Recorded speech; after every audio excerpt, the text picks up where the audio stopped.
Okay, good morning and welcome to today's distinguished speaker series in AdLab. It's my pleasure to introduce you to your speaker today.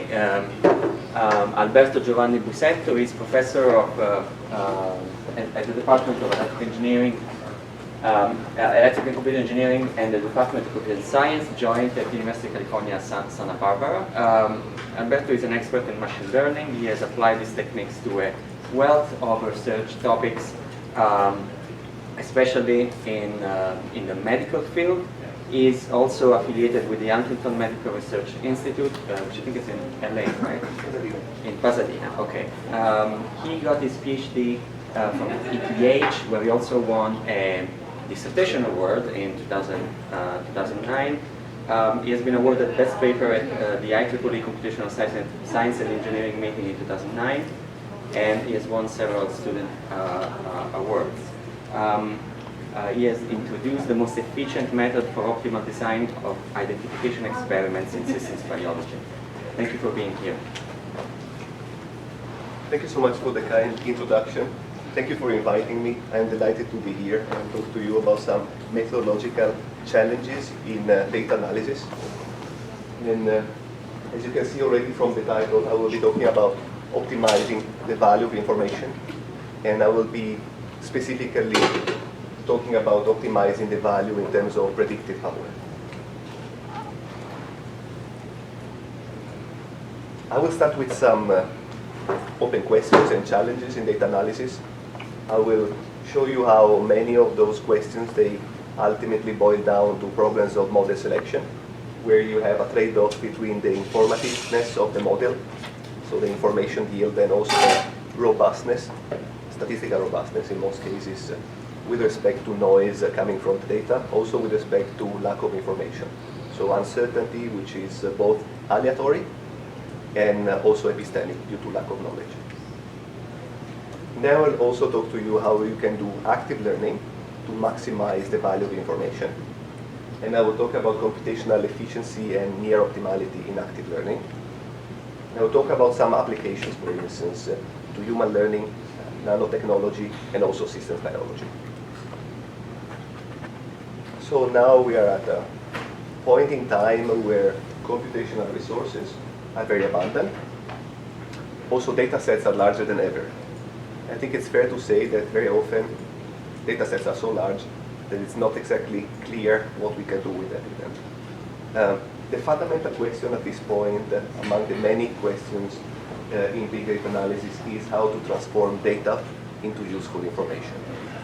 Then another fundamental question is how to transform information into real knowledge, but that really goes beyond the scope of this talk.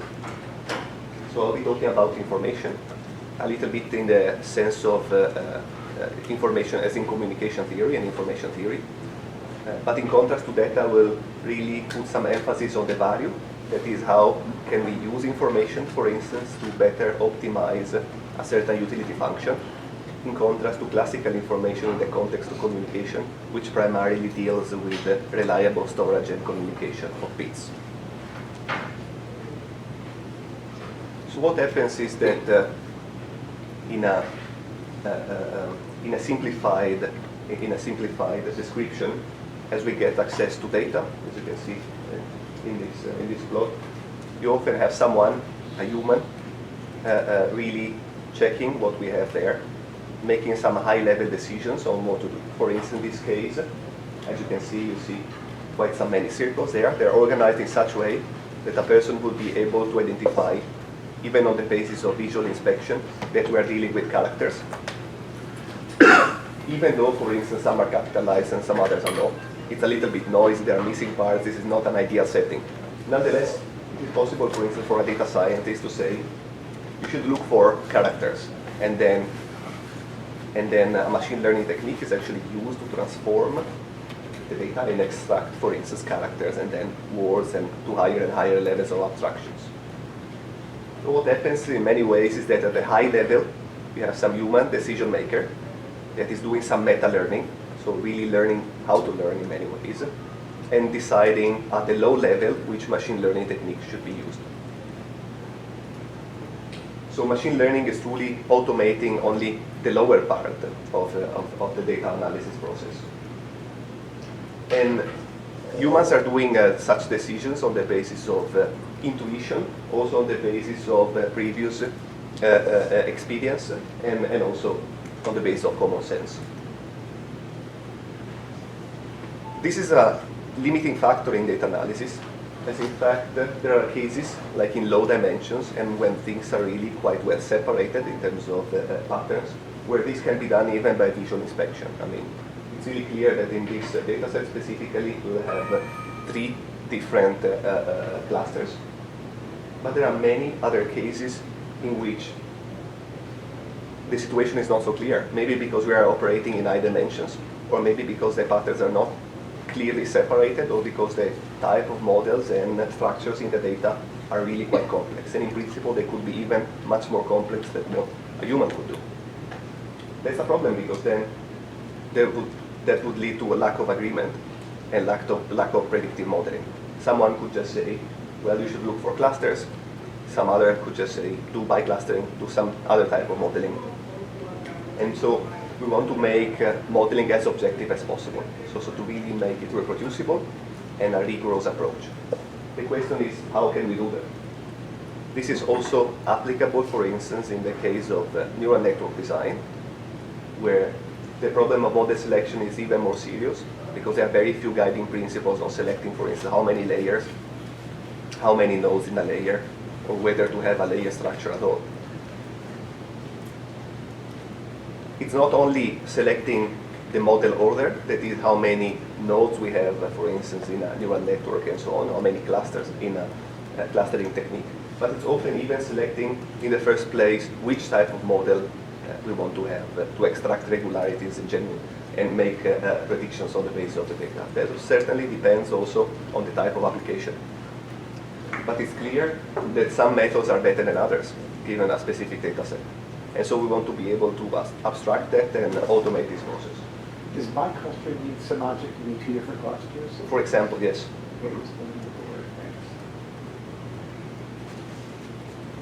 So we have been doing studies ourselves. So what you see on top, these are segmented cells coming from microscopy. And what you see there with different colors are different phases of the cell cycle. There are 6 phases of the cell cycle in the conventional representation. And we have been asking with our colleagues to several biologists which are experienced in this domain to classify each snapshot of the cell and define which phase of the cell cycle the cell was in. And as you can see, not only different users, these are different biologists, had a certain level of inconsistency, around 7-8%, but even the very same person was self-inconsistent.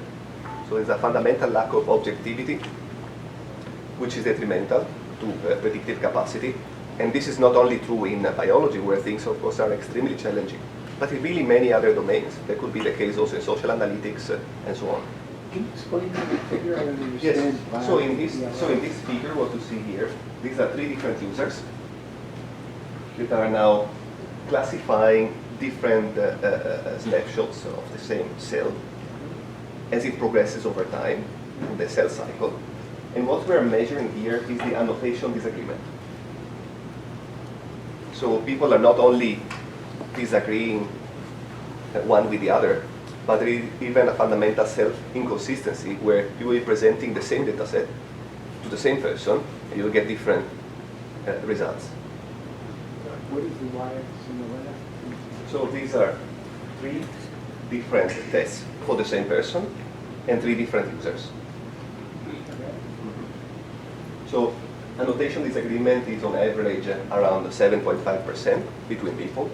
It's around 4 to 5% for the same person. And as you can imagine, different laboratories and so on, they are going to have even less in terms of agreement.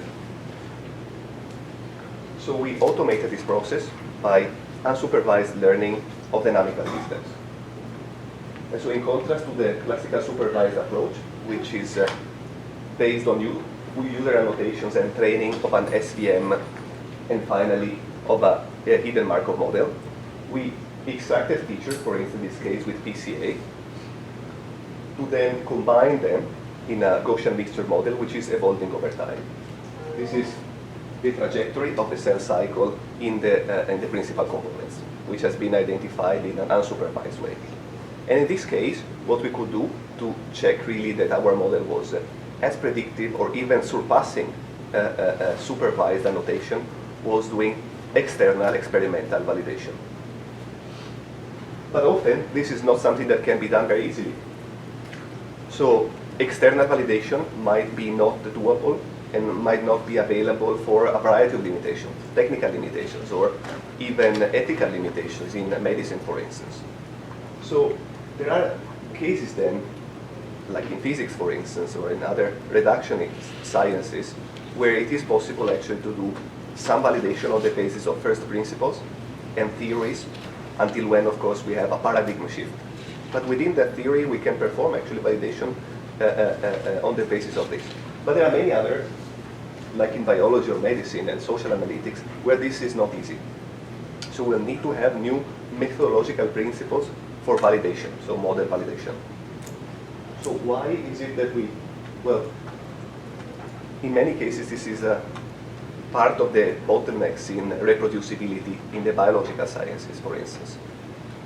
As you can see here, this is a study that was done in Nature Reviews Drug Discovery, where 65% of the studies, they had very serious inconsistencies.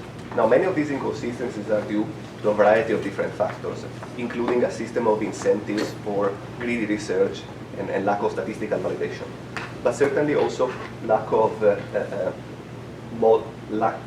general principles for guiding model validation is also a contributing factor to this.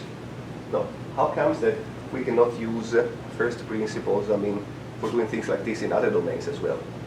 Well, as I mentioned before, there are all sorts of limitations, including ethical ones. So we really need to define new foundational principles for model validation, which are computational in nature. Can you give an example of an ethical issue? All right. So for instance, when you are studying traumatic brain injury, it's not easy to do controlled experiments in which you actually create cases of traumatic brain injury, because that would be unethical. That sounds clear.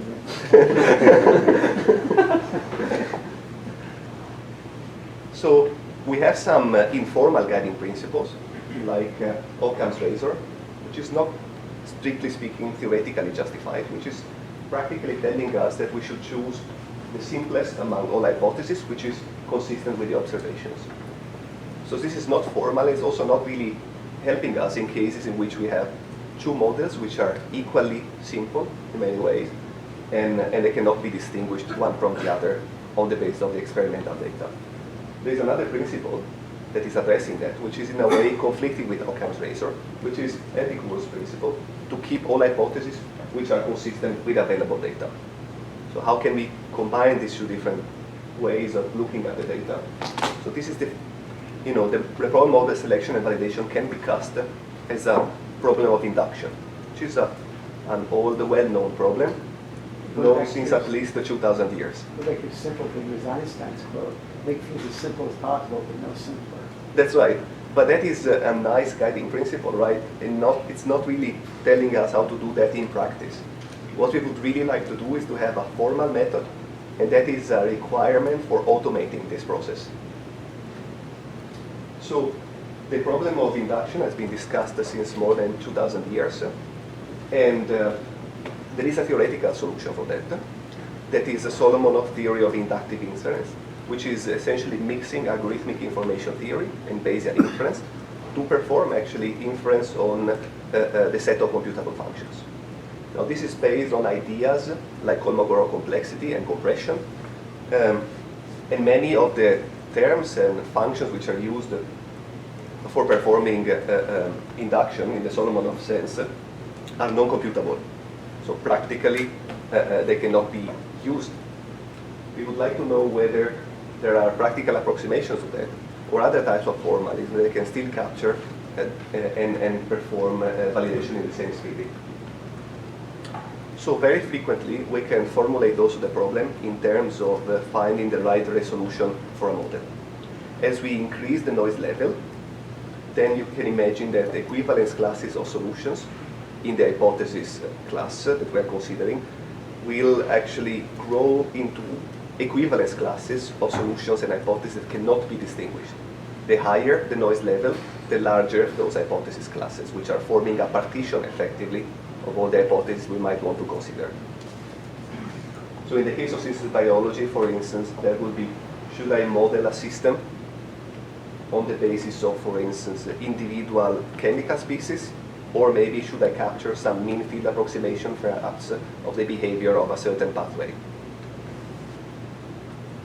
As we increase model detail, for instance by having a finer and finer resolution, the information will be growing in terms of capacity. This is some sort of raw information, right? For instance, in the context of algorithmic information theory, that would be the minimum computer program which is now representing and perfectly emulating my dynamical system. So the complexity increases, the information in principle is also increasing, but the useful information that is useful for prediction, due for instance to overfitting and other limitations, will be decreasing. What we would like to do is to find the optimal trade-off between model complexity, that is leading ultimately to statistical instability, and also predictive power, so the capacity of the model to make reliable predictions. So there is a principle also for doing that, which is the minimum description length, which is now giving us a fundamental insight. Any data set can be used, so any data regularity in a data set can be used for compression. So this is even an exact statement. The problem with this is that IDL, MDL is now interpreting every data set as a typical realization of a stochastic process, which is the model. And so for the case where we have a true hypothesis, for which we have perfect data, MDL will tend to select a simpler hypothesis, which is subject to measuring errors. Mark Rissanen was here at our lab, but he looked at that principle. Mm-hmm. This is from Jorma Rissanen originally, and then many others working on in this area, like Vitani and Lee and Grunwald and so on. Right. And this is an excellent principle, works extremely well. One thing that I would like to do with this talk is actually talk even about other types of principles, where rather than having just a single instance of the data, you have at least two data sets, so a two sample set scenario, so that you will be able to see whether there are some sort of inconsistencies, as in the spirit of cross-validation, to check whether we have a good or not so good approximation of a perfect data set. A perfect data set should be exactly not only reproducible in principle, but because it's assumed to be noiseless, even it will be possible to have a perfect replica as we are performing the experiment multiple times. So MDL is truly excellent. It's not taking that into account, and I would like to explore with you some other ways of doing that. And I would like to actually think of this in terms of, yes, there's a question there. I have a question. Could you go 2 slides? Right? Yes, The previous one? this one. Yes. Where does the amount of data fit in this chart? Sorry, what did you say? Where does the amount of data fit in this chart? Because you know how Right. This is for fixed sample size. This is an excellent question, because this should be really a multidimensional plot. Now, in the interest of clarity and for the sake of illustration here, you can imagine a sample size being fixed and finite, but that trade-off really ultimately depends on how large is the data set, also on the noise level, intrinsic noise level, so the effective sample size. exactly, because I think that for small, very small sample sizes might look really different. Oh, that's absolutely the case, right? And it's even unclear in principle how the optimal trade-off might change as a function of the sample size, right? It's certainly not necessarily a linear relationship, right? I will show later on in the context of experimental design how we can bound at least this type of behavior by showing that if you're now taking mutual information between models and data, that is going to have a trajectory which is subject to a law of diminishing returns. As of course the as the sample size grows, the effective sample size might be growing with the same speed or a little bit less. So I would like now to consider really the value of information with respect to a cost function that is used for optimization.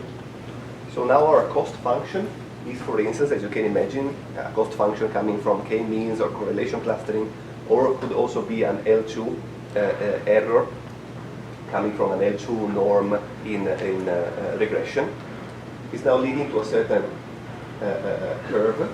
Now R is our cost function, C is our individual solution, the hypothesis that we're now checking and validating. And C, for instance, in this case, refers to a clustering assignment, really an assignment of individual samples to labels.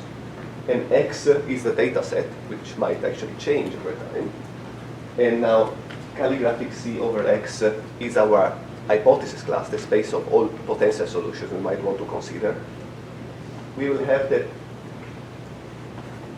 if you are taking now the empirical minimizer, so C bottom, that will be the subset of solutions which are minimizing that cost function.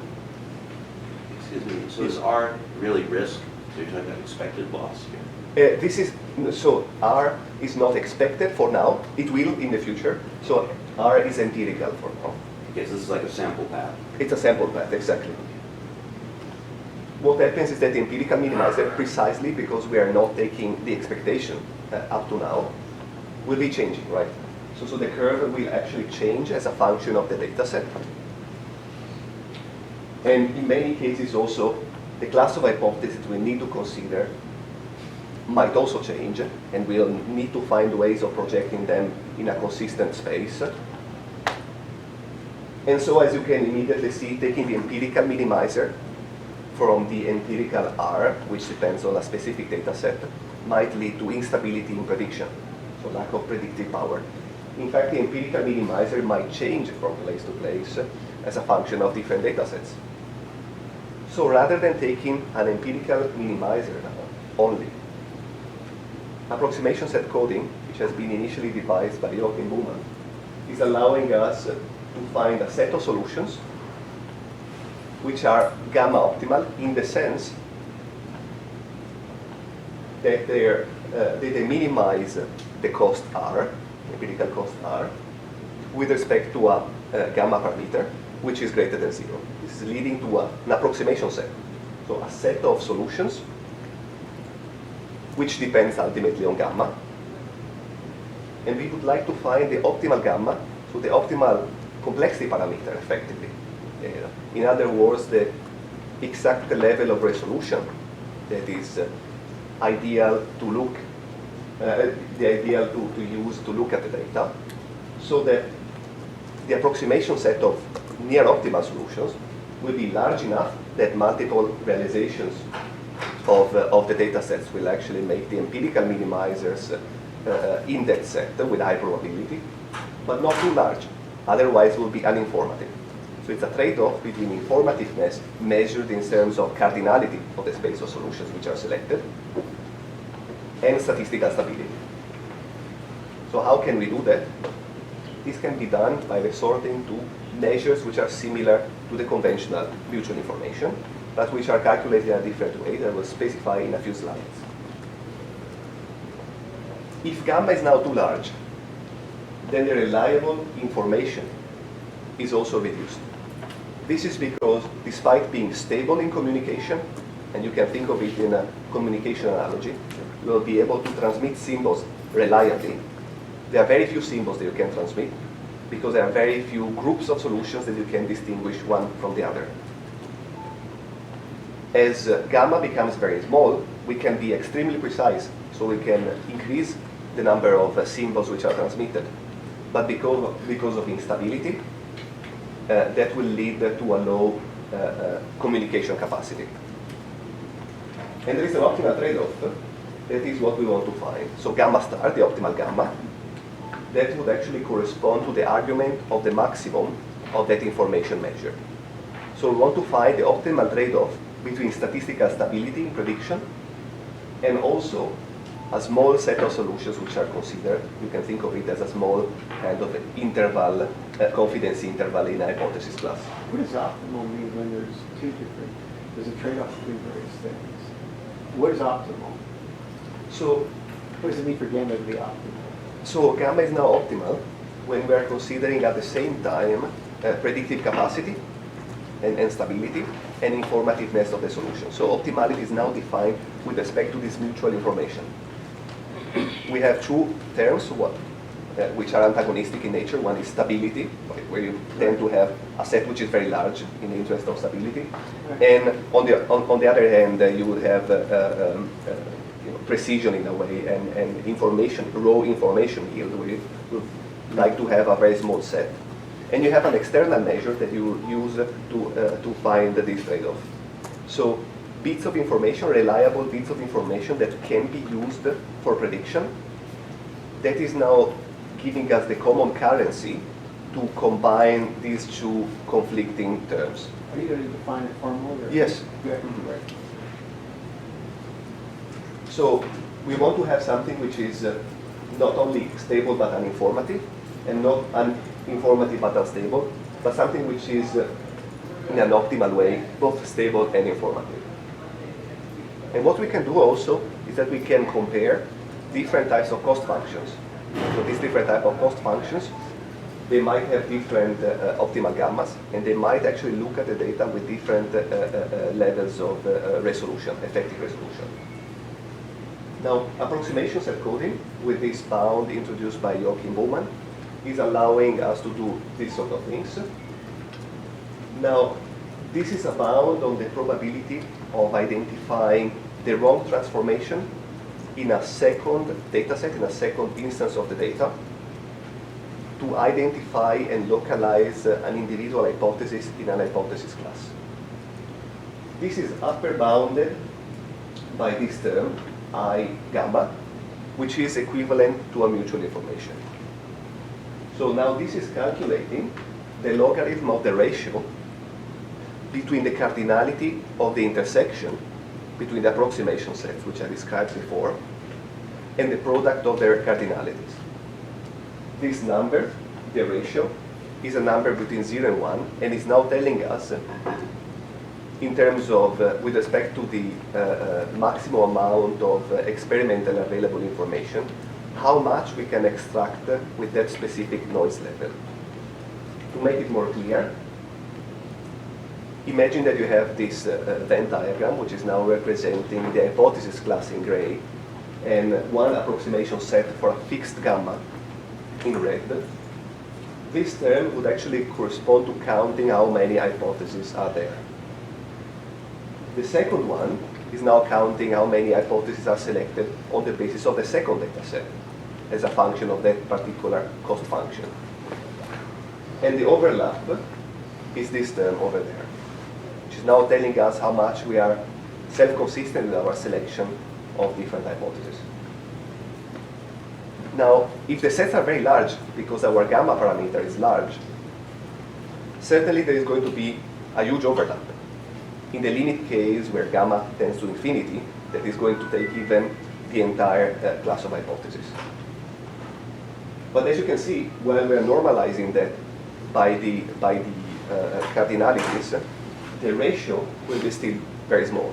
This is because we have stability, but lack of informativeness. The opposite case is when we are very, very precise, our gamma parameter is very small. Ideally, even when gamma is equal to 0, we might even have no overlap. Just inconsistency. In this case, we'll have lack of stability and robustness. What was N? Oh, N is the sample size for each one of the two data sets. And it might be the case that, of course, you have access to a single data set, as in this case that we described before with the MDL.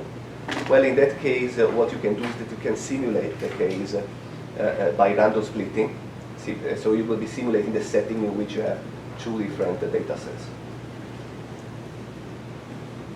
So I would like to kind of give you an impression on some recent work that we're doing, which is also relevant. This is work that we're doing in our laboratory. Imagine you have a noiseless data set. you will be able, in principle, to identify a subset of solutions, ideally, if the problem is well formulated, a single solution in the model space. But when we have low noise already, we are perturbing the data in a way that we cannot identify an individual solution anymore. As we are increasing the noise level, you will see that with higher noise, the set of plausible solutions will also be growing. Now, in a spirit which is similar to what I described before with approximations of coding, what we are able to do now is to have maximum entropy distributions and measure what is the probability that solutions which are obtained with maximum entropy distributions in the set of hypotheses will be overlapping. When we have, for instance, that the computational temperature, so to speak, is too high, where computational temperature in this case is now referring, to, by analogy, to ideas from statistical mechanics, so a higher disorder due to temperature, we will have, for instance, high entropy for the solution, lots of uncertainty, and a large overlap, as we have seen before in approximations at coding as well. There's also the opposite case, where we have a temperature which is too low for our problem. Looking at a level of resolution is equivalent to looking at a perfect level of temperature to analyze the data, where we have low entropy, so we can be very, very precise for each one of the maximum entropy solutions which are the least committed, so to speak, but still consistent with the data in multiple instances, which is leading to a small overlap. And an optimal level where we have temperature which is just right for the problem, so to speak. So the entropy is somewhere in between, and the overlap is consistent. This is allowing us to extract a reliable piece of information for prediction, and also, as in the case of approximations at coding, to compare different cost functions, so that we can say, for instance, that specific clustering procedure is allowing us to extract, say, 3 bits of information per sample to perform predictions with respect to that cost function, whereas another clustering procedure, which, for instance, is performing clustering on the basis of other similarity measures, is now giving me far less. Are you using the word temperature metaphorically, or is there a definition of it? Oh, metaphorically, really, by analogy. You can think of it, to be more formal, in the context of a Gibbs distribution, the maximum entropy distribution, with respect to a specific data set. That would be actually the parameter beta, which is now the parameter which is defining essentially the entropy level of the equivalent Gibbs distribution.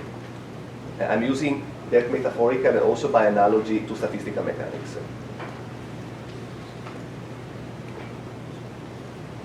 So ideally, what we want to have then is a toolbox that is now allowing us, for instance, for a specific data set, to compare, in this case, a clustering based on finding rings in the data with something which is looking for spheres or circular patterns.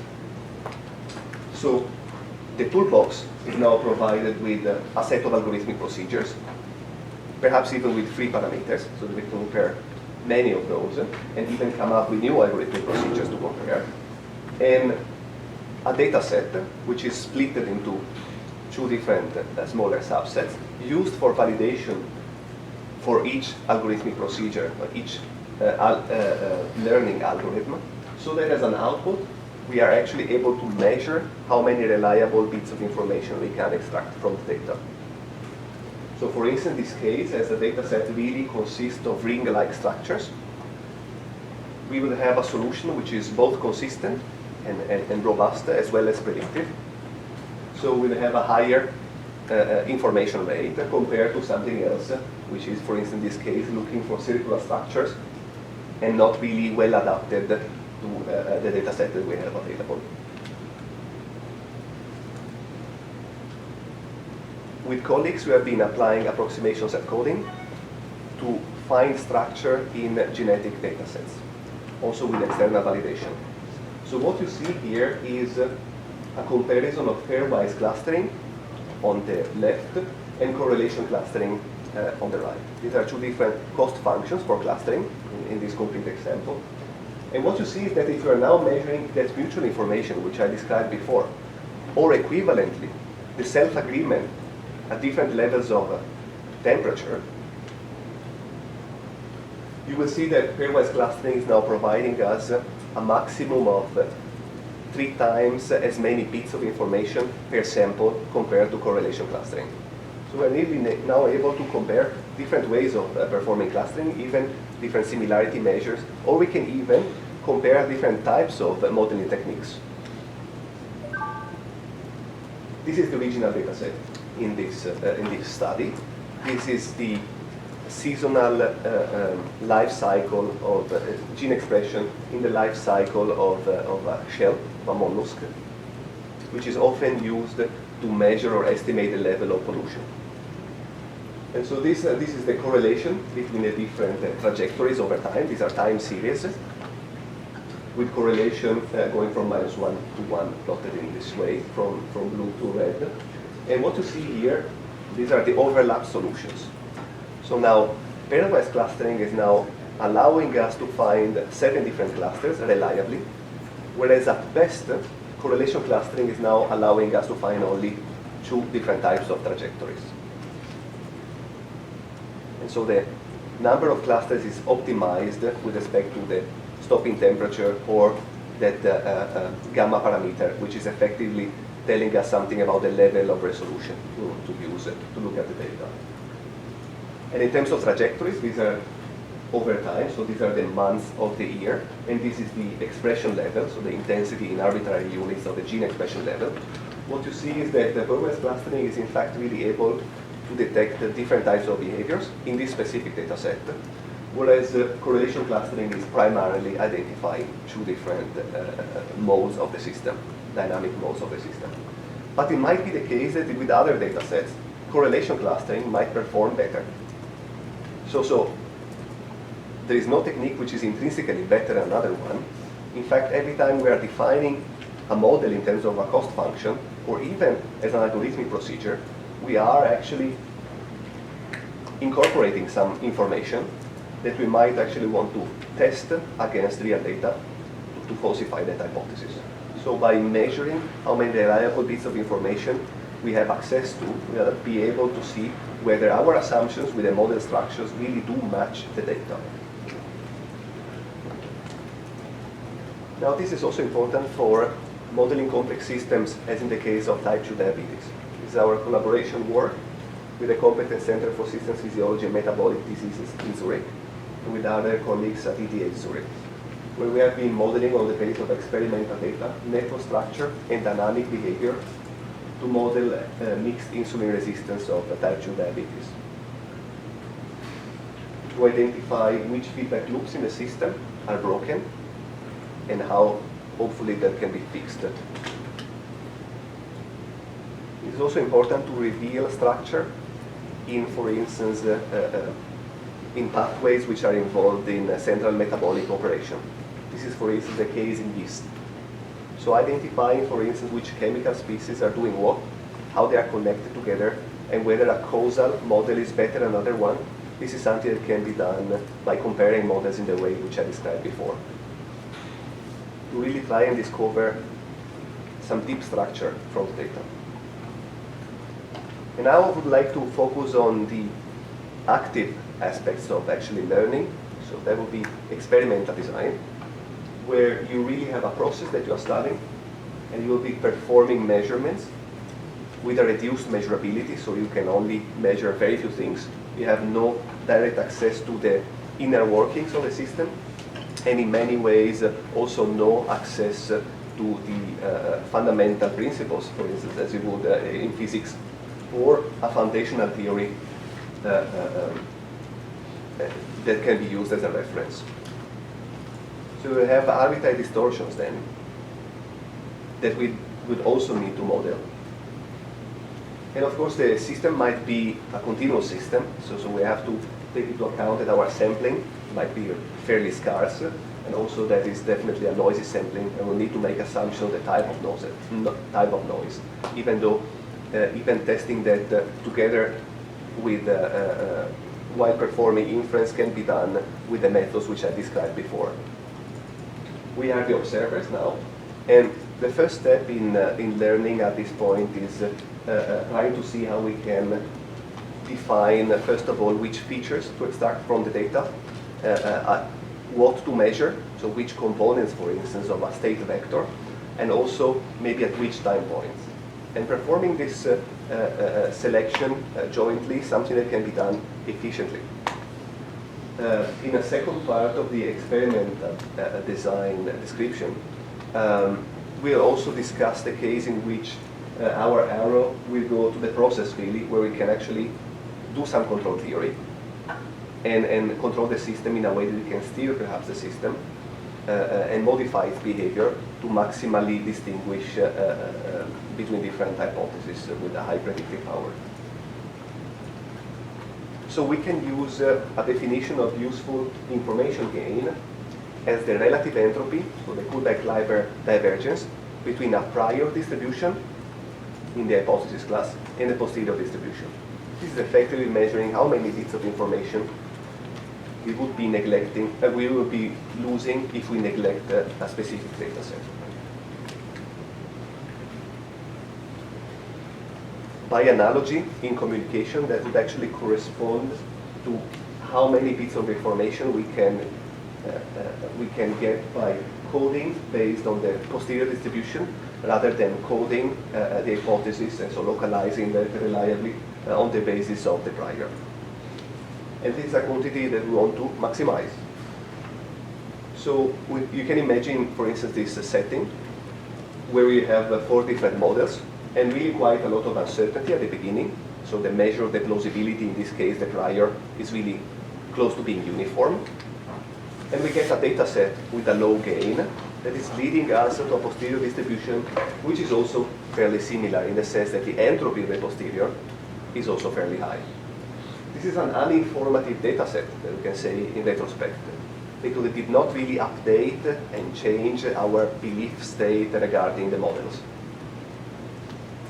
Maybe with the same initial conditions, with a better data set, we might have a high gain in terms of information that is leading, for instance, to situations of low uncertainty when a specific model, say in this example the second one, would have a high probability and the others a very low probability, so that we are essentially falsifying as many hypotheses as possible.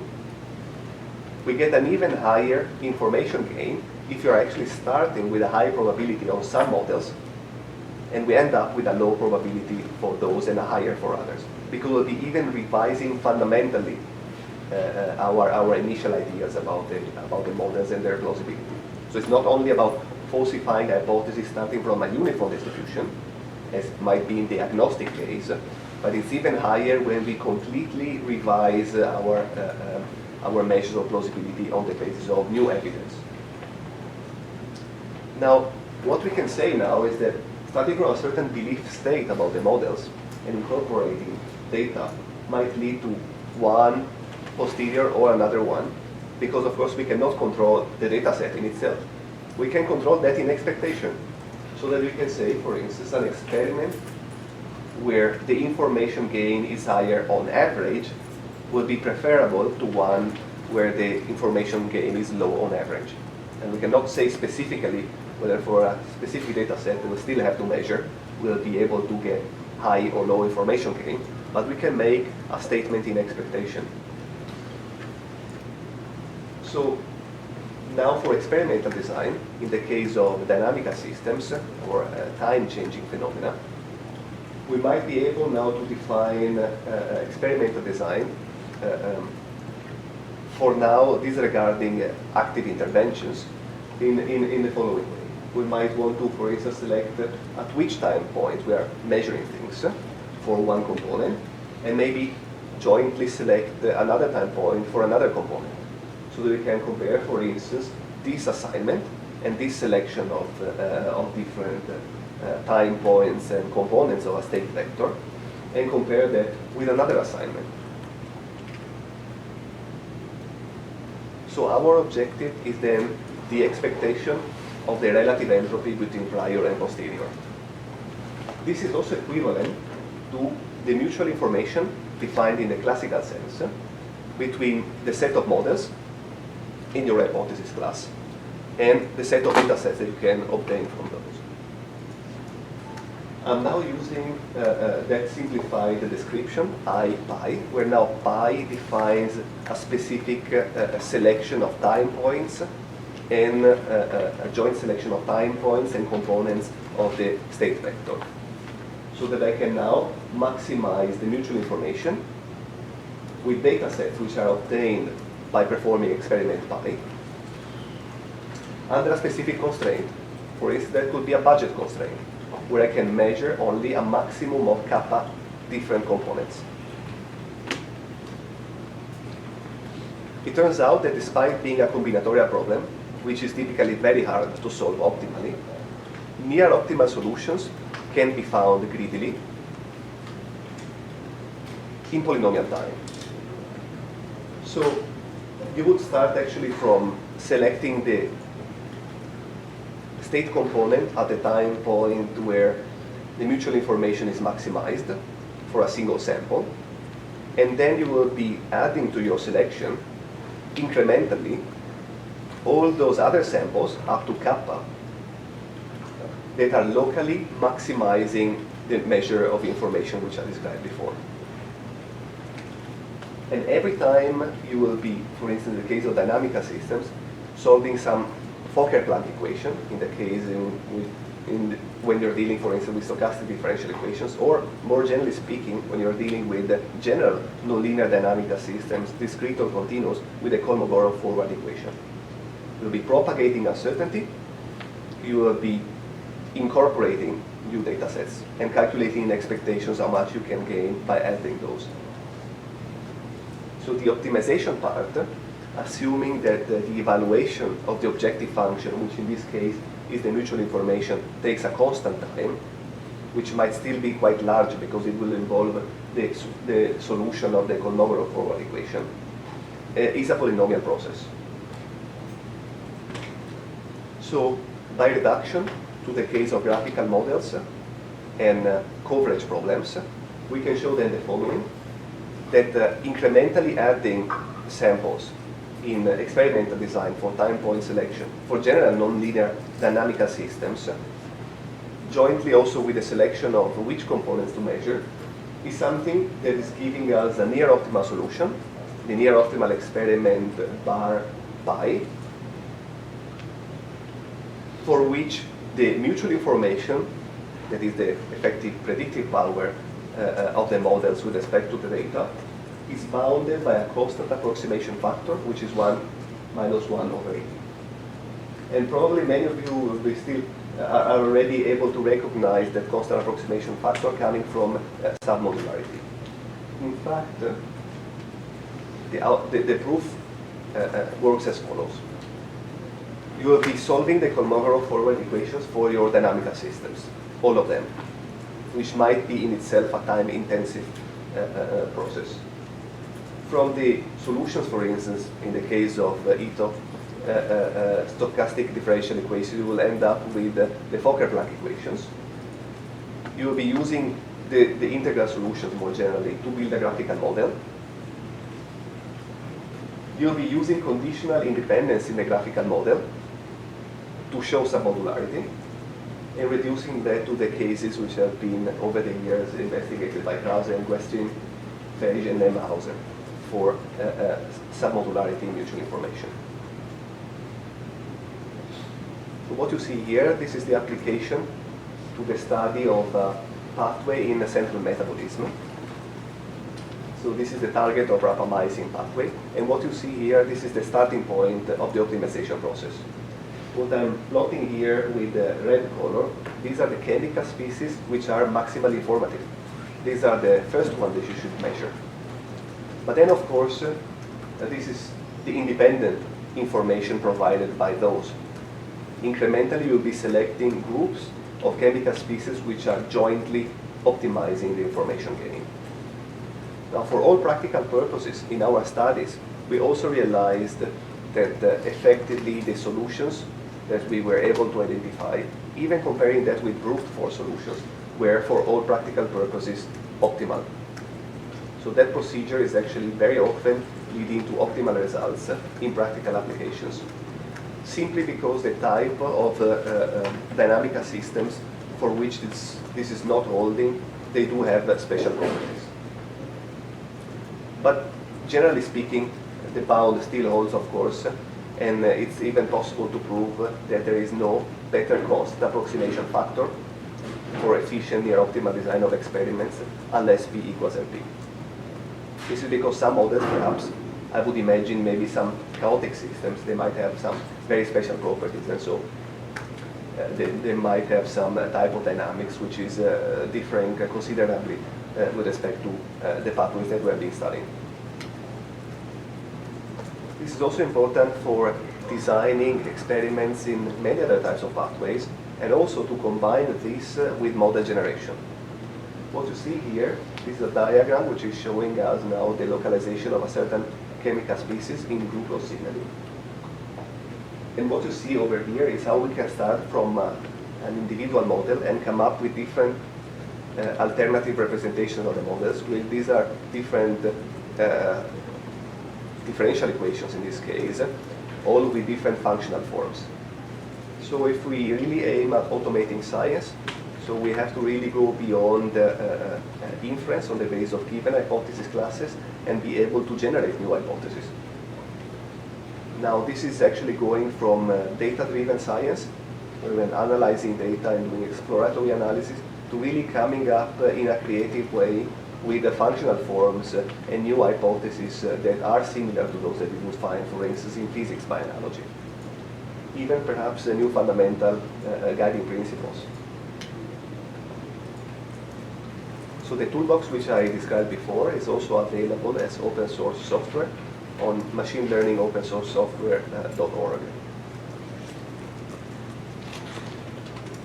And now we describe some sort of passive way of performing experiments and optimal experimental design. A much harder problem is when you can actually design inputs and active interventions to your system, so that you can steer the system in a way that is desirable to, for instance, design a crucial experiment. The problem is much harder because we are not only doing the measurement, but we are feeding back into the system with our own interventions, possibly creating feedback loops which are extremely complex. So in this case also, the algorithmic procedure is not only acquiring the data or selecting what to measure, but it's effectively changing the dynamics of the system. It's possible to prove, and these are our recent results in CDC and ECC, in control theory conferences, that by changing the dynamics of the system, it's not possible to take advantage of some modularity. The conditional independence that was essential for the proof which I described before does not hold anymore. Moreover, the dynamics of the algorithmic procedure actually do play a role, and that is also really hard to model. Nonetheless, if we are now selecting inputs, we can actually restrict the type of inputs or restrict our setting to, for instance, a setting in which we are performing experiments in parallel. So we have many replicas of the same system. For instance, batch experimentation in biology, that would be one example. Or also, if we are actually able to control the system and control its memory as well by performing one experiment, then resetting the initial conditions of the system, maybe not even resetting them to the same initial condition, but at least to an initial condition which is provably sampled from the same initial distribution. There might still be unknown. Now selecting which inputs from a set of, for instance, candidate inputs, here denoted with U, and finding the optimal assignment is something that by reduction can also be performed near optimally. And this is because we can every time either steer back the system to an initial condition which is actually sampled from a consistent distribution, or because we are performing that in parallel, so effectively decoupling the many dynamics of the subsystems. So also in this case, the constant approximation factor, 1 minus 1 over e, holds, and that constant approximation factor is probably the best available in polynomial time unless p is equal to a p. Predictive modeling is also extremely important in computational physics. This is our work, for instance, for modeling carbon nanotubes, especially those carbon nanotubes, the one that you can see over there, with a defective structure. So as we are moving away from ideal behavior, the transition from, for instance, molecular dynamics type of simulations to continuous approximations becomes trickier and trickier. And so we are actually able to model these things and perform model validations with the techniques which I described before. Now, running complex experiments like those in molecular simulation, for instance, can also be seen as a setting where you have experimentation.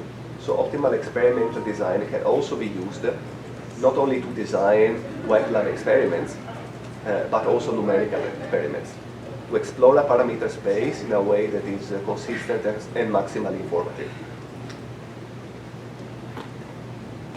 Predictive modeling is also very important in education. So in this case, we have been analyzing children with dyslexia, so developmental learning disabilities in general, and in this case with the logs, with 150,000 logs coming from children that have been followed for several years. So we're actually able to test hypotheses, for instance, to see the effect of being focusedness on different types of errors that are made in spelling, the receptiveness as it changes over time, and also how much a child has a propensity to forget things. So what you see in light gray is all different types of errors which are made that do depend either on forgetting, on lack of receptiveness, and so on. And now these things are connected. This is useful because then we can design computer-based systems for personalized treatment, for instance, in this case of developmental learning disabilities.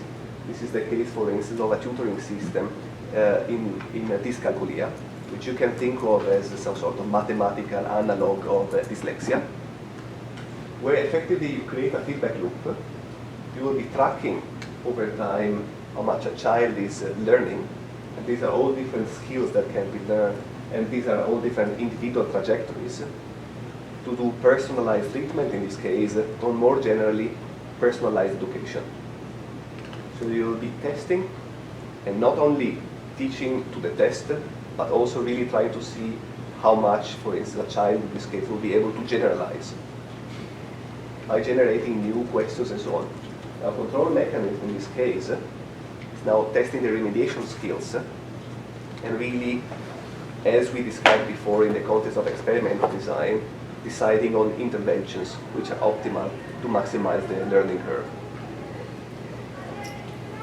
So these are practical examples and images coming from that computer-based system. The software is called Calcularis.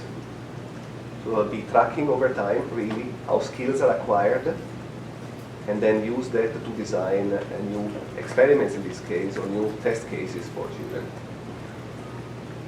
This is also a fundamental approach which can be used in precision medicine and especially personalized treatment. So starting from dynamic data, there might be annotations and computer imaging and many other things. We'll be incorporating multimodal data. This is work in collaboration with other colleagues at UCSB and other universities in the UC system like UCI, UC Merced, and UC Davis, so that we will be able to model heterogeneous type of dynamics. Finally, coming up with model-based prediction and add value in personalized treatment. Now, from individual trajectories, from individual patient history, we'll be able to find general models of type of dynamic progression of disease, or even model actually what being healthy really means. And then we can use that to have a feedback on their decisions, pretty much as I described before in optimal experimental design. So this is of course a very challenging scenario, and much work has to be done. But the general idea is that we can use hypothesis generation, really coming up with different models, model validation, and statistical inference for selecting those, and even have guiding formal principles for making the process reproducible, rigorous, and objective. And experimental design to select interventions so that we can generate new data or improve diagnostics. And with this, I thank you so much for your attention and look forward to your questions. Questions for Albert?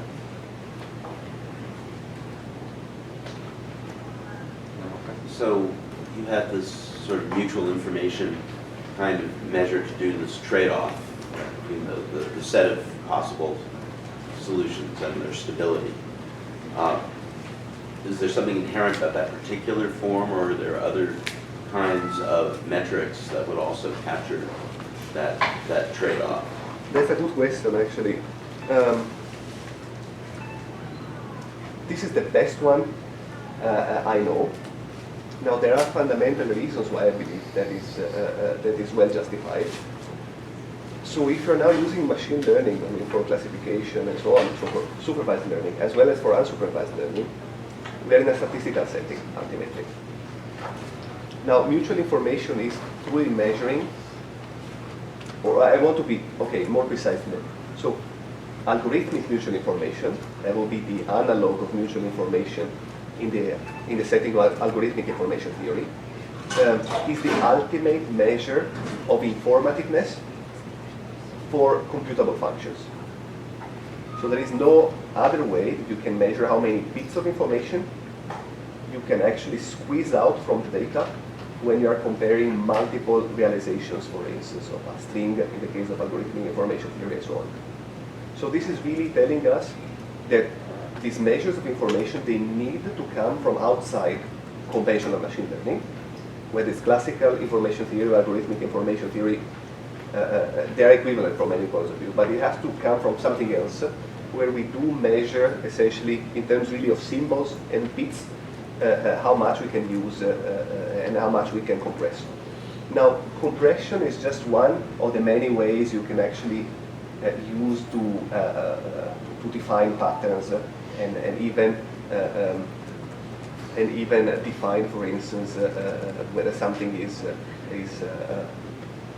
consisting of incompressible strings that will be a random type of behavior, or whether there are some regularities that would actually allow you to compress data more. I'm not aware of other techniques for that, but I would be really interested in knowing more if you know something else. More questions? Comments? As far as I understood, it was mostly about how to select good hypotheses and good models. But the more interesting part, how to generate new hypotheses and new models. I didn't get it. So there is a theoretical solution for that, and then we know that theoretical solution doesn't work in practice because it's non-computable. So the theoretical solution is essentially going through all computable functions, right? There is a one-to-one mapping between computable functions, provided we order them lexicographically and rank them according to their Kolmogorov complexity. We can start from the very simple models, right? The very simple computable functions, and then this is a countable set. We can proceed and generate all of them. This is of course something that can be done in theory. In practice, not so much. Not only because it's an infinite set, but it's a well-behaved countable set. The problem is that we don't know how to rank them consistently. For that, we will need to have something, for instance, like the Kolmogorov complexity, which is non-computable. It's upper semi-computable, but it's still hard to do in practice. Now, for models like this, what can you do to actually approximate these sort of things?